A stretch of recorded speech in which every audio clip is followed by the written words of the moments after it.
হয়ে যায়। তুমি আমাকে ফেসবুকের মুজাহিদ বলো, মনে রাখবা ফেসবুক একটা বিরাট বড় দাওয়াতি প্ল্যাটফর্ম। ফেসবুকে তুমি গণতন্ত্রের কথা বলো, আমি জিহাদের কথা বললে তোমার গায়ে জ্বলে কেন? তুমি কি জিহাদ পছন্দ করো? তাহলে তো তুমি কোরআনকে পছন্দ করো। কোরআনের শত শত আয়াত জিহাদের।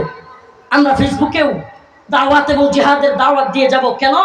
কারণ হিন্দুত্ববাদী ভারত অস্ত্র নিয়ে বসে আছে। আমরা বুটের সিল দিয়ে ওদেরকে হারাতে পারবো না। যদি প্রয়োজন হয় বাংলার যুবকদেরকে নিয়ে অস্ত্র নিয়ে ভারতের বিরুদ্ধে নেমে যেতে হবে ইনশাআল্লাহ। রাজি আছো তো ইনশাআল্লাহ? হে মর্দে মুজাহিদ, মুসলিম যুবকদের পেটের বুড়ি থাকবে না। হে মুসলমান, অস্ত্রের ট্রেনিং দিতে না পারো, শারীরিক ট্রেনিং দেওয়া শুরু করো। ওপেন বলে যাচ্ছি, ওপেন। এজন্য কি হবে পরোয়া করি না।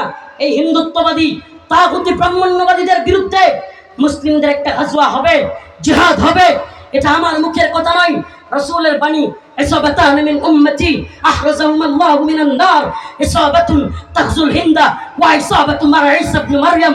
রাসূল বলে গিয়েছেন, হিন্দুত্ববাদী ব্রাহ্মণ্যবাদী তাগুতি শক্তির বিরুদ্ধে মুসলিমদের একটা যুদ্ধ হবে, গাজওয়াতুল হিন্দ আসন্ন। হও মুসলিম যুবক, তৈরি হও।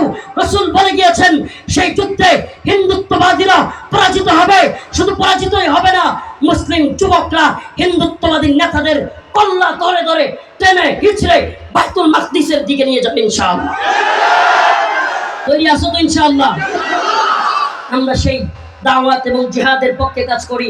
আমি তো বলি যুবকদের এখন থেকে ট্রেনিং দেওয়া দরকার। ওরা আমাদেরকে ভয় দেখাবে, আমরাও তৈরি থাকবো, ইমানি বলে বলিয়ান হব।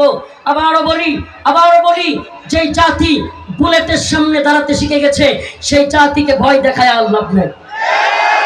আল্লাহ পাক আমাদের সবাইকে কোরআন সুন্নাহ অনুযায়ী দাওয়াত এবং জিহাদের পথে পরিচালিত করুন। সবাই বলেন আমিন।